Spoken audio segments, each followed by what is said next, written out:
Hello, Monsignor Joe Celano, the pastor of Immaculate Conception Church and the director of Immaculate Conception School and Immaculata High School.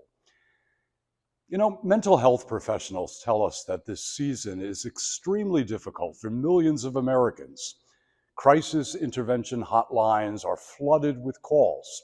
Hospitalization for mental illness rise. And despite the best efforts to put on a good face, many people just push through these days feeling profoundly stressed, lonely, and sad.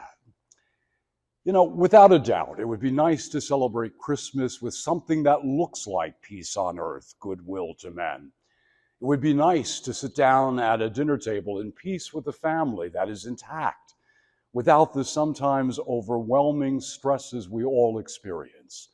If employment was secure, if disease did not threaten to make this the last Christmas for one of our loved ones.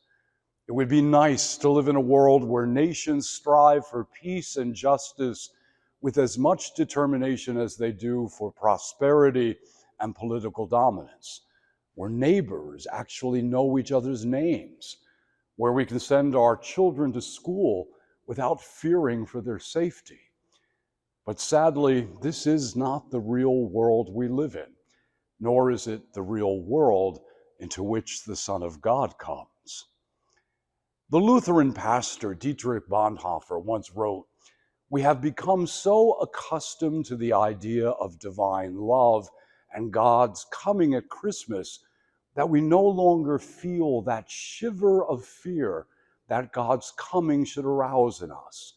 We are indifferent to the message of the coming, taking only the pleasant and the agreeable out of it, and forgetting the serious aspect, that the God of the world draws near to the people of our little earth, and that he lays claim to us."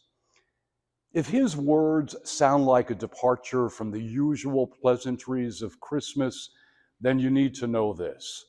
He wrote them in his prison cell as he was awaiting execution for his opposition to the Third Reich. Bonhoeffer reminds us that this coming of God to the world is not a story that should begin with the words "once upon a time," as if it were some fairy tale. The event of Christ's coming into the world has happened in history, and it has forever altered history's trajectory. Nothing can ever strip this event of its power to shatter evil and to change the human heart. This is the fundamental message of Christmas, indeed of the gospel itself, that God comes to us into the real world in which we live, the world of human hopes and joys, of suffering and of tears. God comes to irrevocably lay claim to us, as Bonhoeffer said, and thereby he gives us a reason to have hope. You know, the church is about to embark on a Jubilee year of hope, beginning on Christmas Eve 2024 and ending on the celebration of the Epiphany in 2026. These Jubilee years occur generally every 25 years in the life of the church. We are pilgrims of hope, as we will be reminded throughout the coming year. Hope is this shiver of fear before God. In the coming of Christ, we realize that small and insignificant as we are, God draws close to us. Each one of us is precious and unrepeatable. Each one of us is claimed as God's own.